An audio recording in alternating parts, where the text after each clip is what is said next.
I knew that Ryan had some learning or developmental issues before he even started school. So before, in pre-K, they identified some learning difficulties, and we had some testing done. So before he even went into kindergarten, we knew that there were some learning disabilities. So from kindergarten, he was put in learning support. But he struggled throughout school, even with having learning support.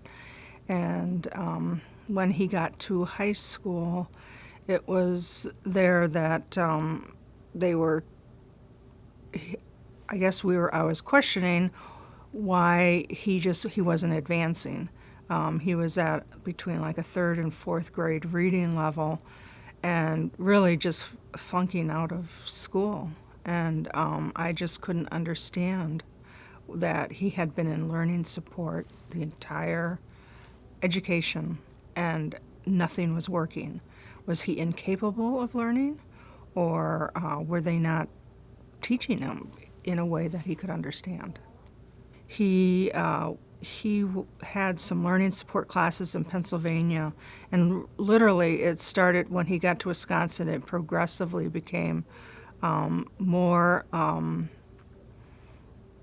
less inclusive and more seclusive, I guess, was his learning environment.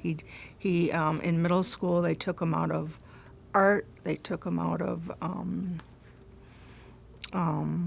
any extracurricular type of courses. So it just became narrower and narrower until he was actually in a self-contained room the entire day. The most difficult, and that was the turning point for our journey, was he just, like I said, he was actually in like a self-contained room with with autistic students, and taken out of any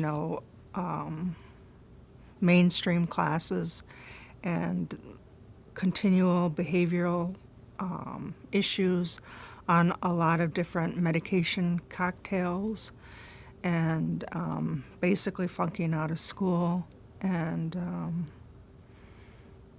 just a very, very difficult environment. Without getting in too much detail, he was referred to a counselor. Unfortunately, this particular counselor had worked with students that have had issues where the issues occurred at school and not at home. And so he suggested getting evaluated by someone that actually tested specifically for dyslexia. And you have to understand that Ryan had been evaluated by neurologists, neuropsychologists, psychologists, psychiatrists, just about any specialty that was possible, language specialists, but we were willing to go this one step further and do this testing. And that's when it was diagnosed that he had dyslexia. And it was never mentioned before. Just there's a lot of confusion. How could somebody who had been in the educational system his entire life with extra support never been tested for that? So there's a lot of confusion. There's a lot of anger. So a lot of mixed emotions with that. That was also kind of a very kind of long, complicated situation. But in essence, we kind of came at an impasse with the school. They did not come up with a satisfactory educational plan for Ryan. And I actually got legal advice, and we were able to negotiate with the school district for educational remediation. And that's when we were introduced to Wild.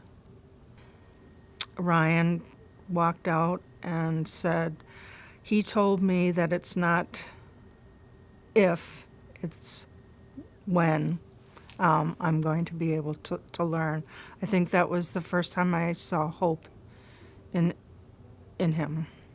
Ryan did have a very unique situation in that he actually attended Wild for all of his education. So he took all subjects, including the language remediation that he had through the, I'm spacing the name right now, of the system that you guys use, the Orton-Gillingham system. Yeah, yeah. So, yeah,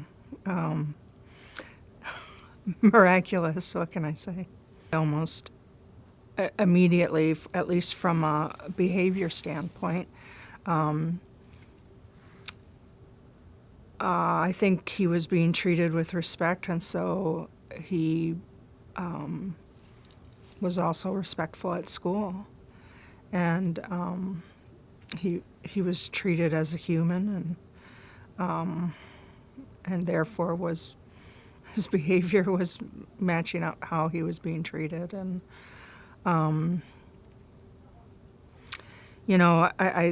he loved to learn.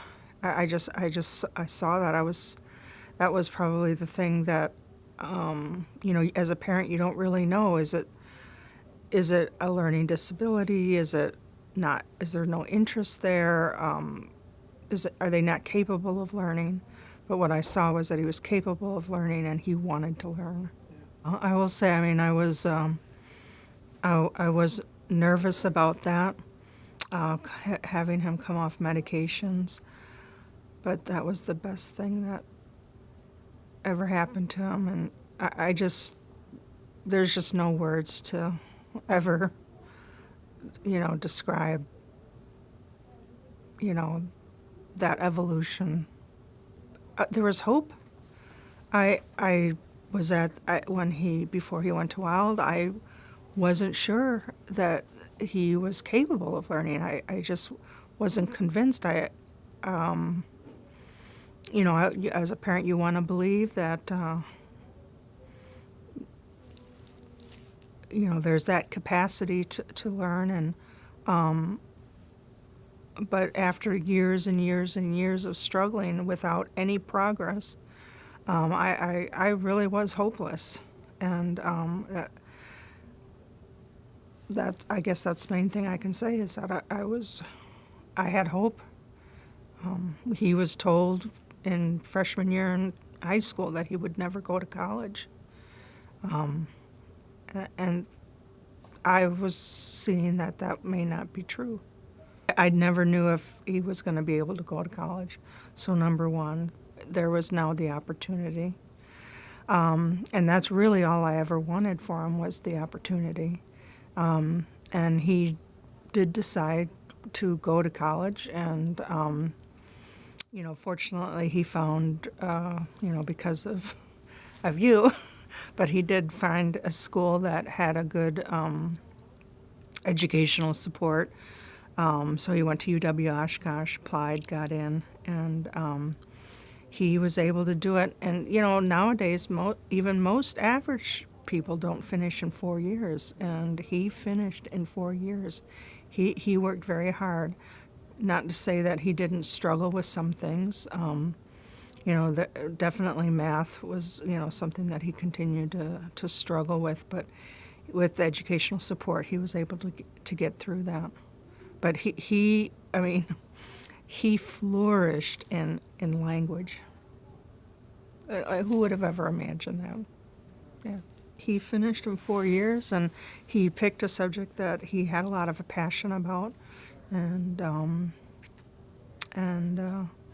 he went to the U.S. Senate for an internship. What can I say? The message would be to definitely give this method a try, and I think for us, it was a miracle. For my son, it was a miracle. And I just am a wholehearted believer in this method of teaching and would love to see this implemented in schools regardless of learning styles, so people don't get left out. Well, that's the great news, that we got to spread the word. I had never heard. If I would have heard of it earlier, I would have tried it. I didn't know.